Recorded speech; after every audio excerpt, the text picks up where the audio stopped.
It looks like LeBron James is headed to the Golden State Warriors to join Steph Curry and Draymond Green. Steph and LeBron. That'd be crazy. On the team that you have right now. Crazy. According to reports, the blockbuster trade is now in motion after a surprising link-up between Draymond Green and LeBron James. You won't believe the pitch that was made. Let me break it down.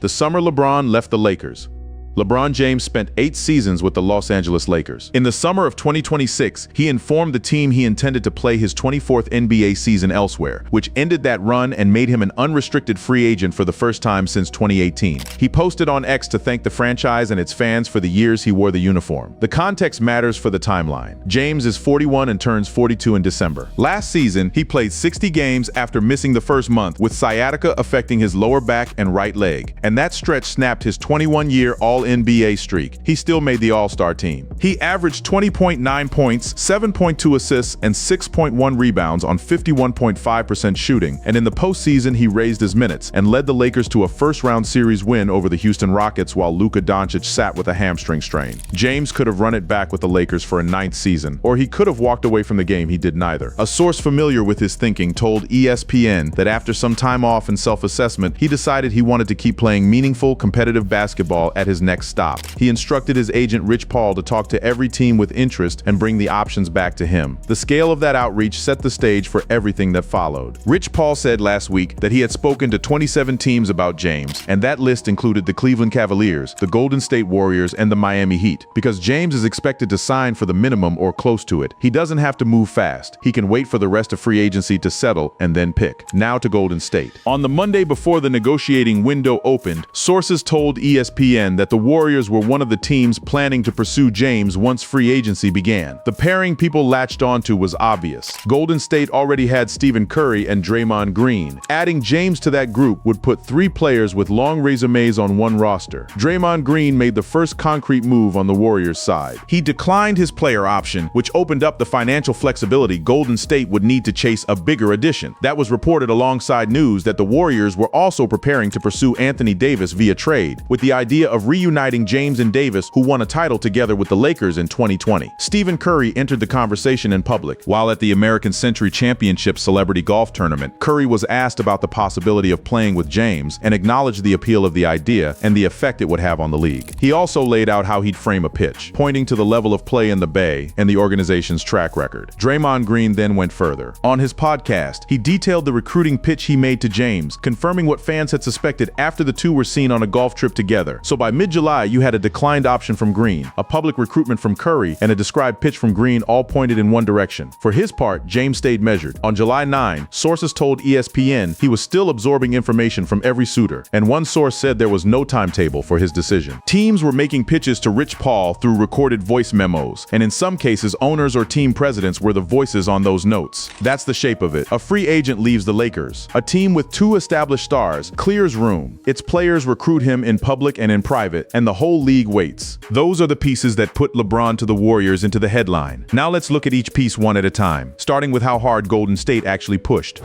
Golden State's recruiting pitch.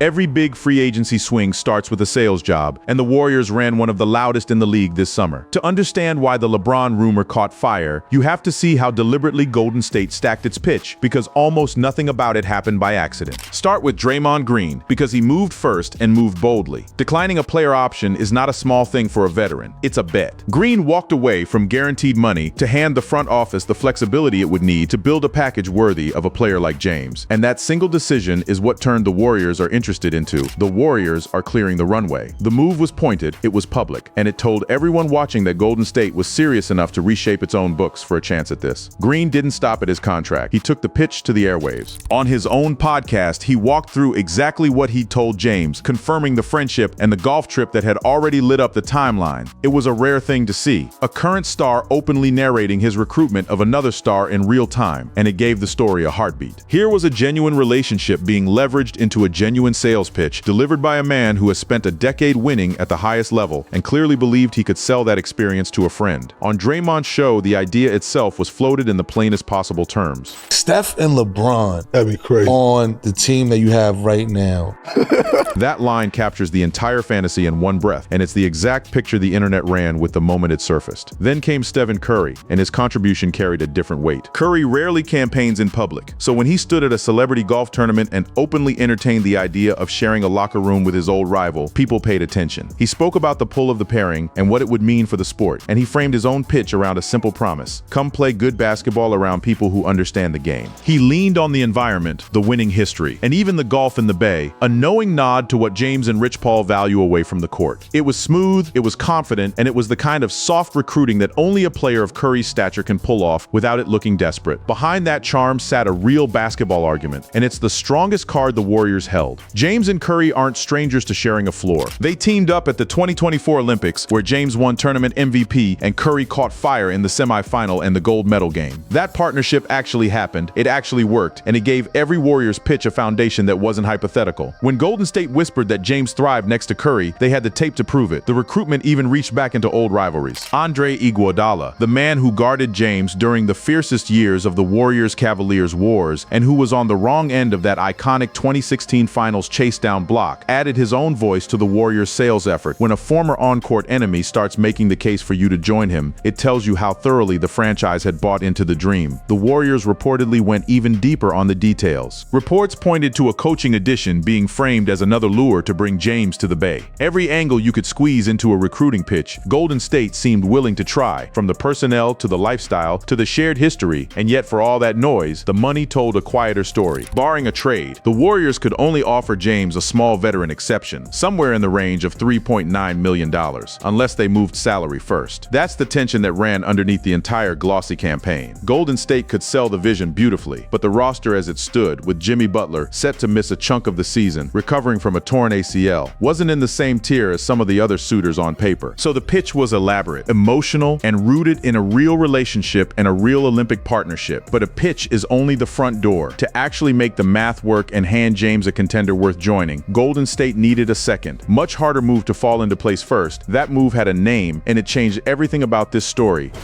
The Anthony Davis domino here is where the fairy tale meets the salary cap, and where the whole LeBron to Golden State dream lived or died. Because as attractive as Curry Green and the Bay Area lifestyle might have been, the Warriors quietly understood something the highlight reels didn't show. They were unlikely to land James unless they first pulled off a blockbuster trade for Anthony Davis. That single dependency is the hinge the entire story swings on. The logic was seductive on its face. James and Davis are close friends who won a championship together with the Lakers in the 2020 bubble, and league sources believed a Davis trade could be used as a motivational tool to reel James in. Reunite the two title winners, wrap them around Curry, and suddenly the Warriors aren't dangling a minimum contract at an aging legend. They're offering a legitimate championship window on a whiteboard. It's gorgeous. In practice, it was a minefield. Davis was sitting on the roster of the Washington Wizards, who had acquired him from the Dallas Mavericks at the February trade deadline without giving up a fortune. Now the Wizards held the leverage, and they used every inch of it to even discuss Davis. Washington reportedly wanted a haul that could make a general manager wince: Jimmy Butler, multiple first-round picks, multiple first-round swaps, and multiple second-round picks. That's a franchise-altering price for a player who turns 33 and has a long history of injuries, and Butler sat right in the middle of it, which made everything messier. To match Davis's roughly $58 million salary, the Warriors' outgoing package would almost certainly have to include Butler, who was making an expiring $56.8 million and is only a few months removed from ACL surgery. The Warriors had spent months telling Butler behind the scenes that they wanted to keep him. When asked about the noise, Butler was blunt, saying essentially that being traded wouldn't be a first for him, but that it was good to feel wanted. His agent pushed back on the speculation and said the organization had been steady in its plan to support Butler through his rehab. So picture the tangle to sign James. The Warriors likely needed Davis. To get Davis, they likely needed to trade Butler and a mountain of draft capital. And Davis himself, at 33 and injury-prone, wasn't a clean bet to stay healthy enough to justify emptying the vault. Every layer of this deal added risk on top of risk. There was also a whiff of gamesmanship in the air. James and Davis share an agent in Rich Paul at Clutch Sports, and that connection set off speculation that the agency might be using Golden State's interest as leverage elsewhere. Whether or not that was the intent, it colored how the rest of the league read the Warriors' pursuit. Then the dominoes stopped falling the way Golden State wanted. Reports indicated the Warriors had bailed on the Davis trade because they refused to meet Washington's asking price, and that they believed they weren't a finalist to sign James unless that Davis deal happened. Shams Charania's reporting laid the sequence out plainly: no Davis, no realistic path to James. And the Warriors, to their credit, it, weren't willing to gut their future and hand over Butler for an aging center on a shaky injury history. Davis's own camp reinforced the standstill. His agent weighed in as the trade rumors swirled, and Washington continued to show little appetite for moving him at a discount. The Wizards had every reason to hold firm. Even if Davis doesn't fit their timeline around #1 overall pick AJ Dybantsa, they could always flip him later for an even bigger package if a desperate suitor emerged. This is the part of the story that rarely makes the thumbnail, and it's the most important part. The romantic version, LeBron joining Steph and Draymond, was never a simple free agent signing. It was a house of cards balanced entirely on a separate, expensive, complicated trade that the Warriors ultimately walked away from. Which brings us to the one voice that has stayed remarkably calm through all of it, LeBron James himself. Because what he's actually been saying paints a very different picture from the headline.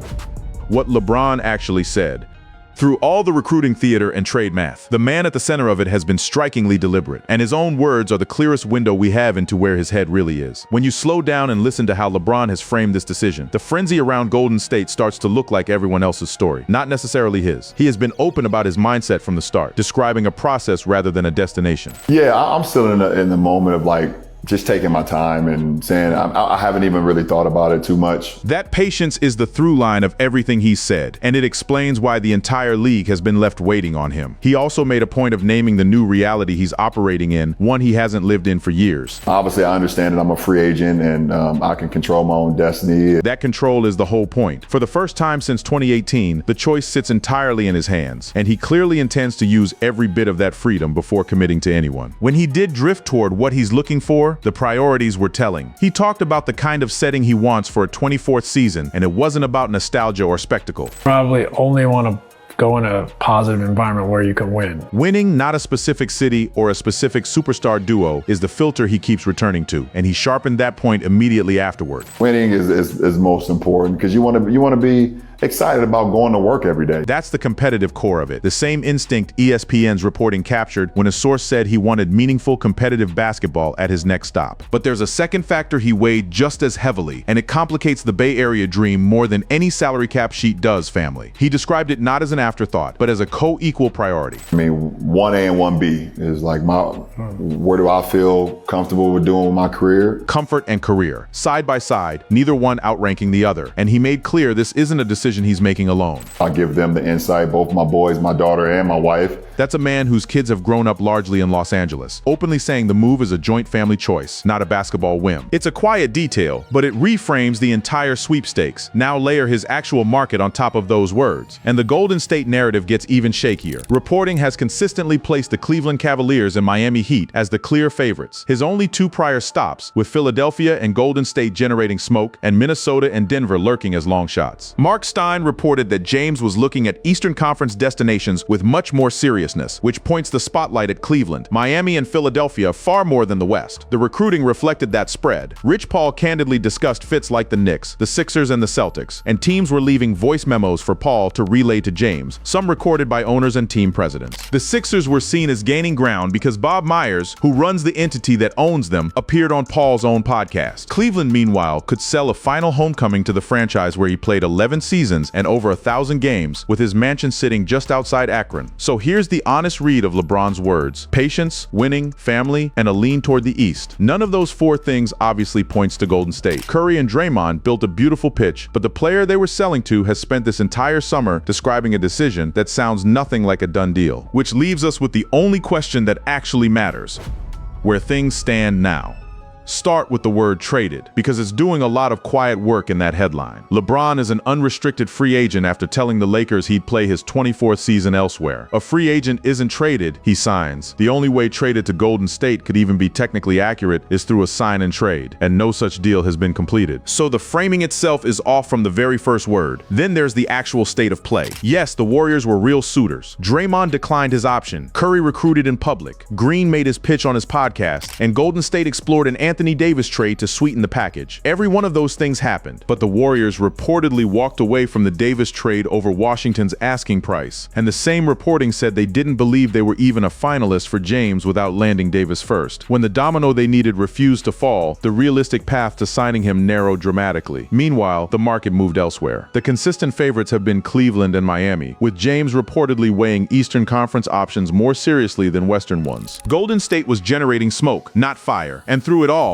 James himself set no timetable and kept emphasizing patience, winning, and family, a set of priorities that never pointed cleanly at the Bay. Put those three strands together, and the verdict writes itself. The word traded is wrong for a free agent. The Warriors backed out of the trade that was supposed to make the whole thing possible, and James still hadn't signed anywhere, with the momentum tilting toward Cleveland and Miami rather than Golden State. So a headline that reads like a finished, done-deal blockbuster is really describing a pursuit that the Warriors themselves appear to have stepped back from. That doesn't mean the interest was fake. This is the important nuance. The idea of LeBron, Steph, and Draymond sharing a locker room wasn't invented out of thin air. It grew from a genuine Olympic partnership between James and Curry in 2024. A real friendship with Green, an actual declined player option, and an actual reported attempt to trade for Anthony Davis. The rumor had roots. What it lacked was a finish line. Every ingredient for the story existed except the one that would make the title true, a completed move. So why does a claim like this spread so fast? Because it sits right at the edge of plausibility. When two of the greatest players of a generation are openly floated as teammates, when their friend is on the roster clearing cap space, and when the star in question is genuinely on the market for the first time in nearly a decade, the leap from they tried to it happened is a small and tempting one. Thumbnails live in that gap. Here's where things actually stand. LeBron James is a free agent who is not signed. Golden State made a serious, creative run at him, then stepped away from the Davis trade that would have anchored it. Cleveland and Miami sit as the frontrunners with Philadelphia and Golden State in the mix, and a decision that could land any week. If that changes, if a sign and trade suddenly materializes and LeBron does end up next to Curry and Green, it would be one of the wildest turns of the offseason, but it hasn't happened. And a story about what a team wanted to do is a very different thing from a story about what a team actually did. Thank you for watching. If you enjoyed watching this video, click on one of the boxes playing on your screen to watch more similar content.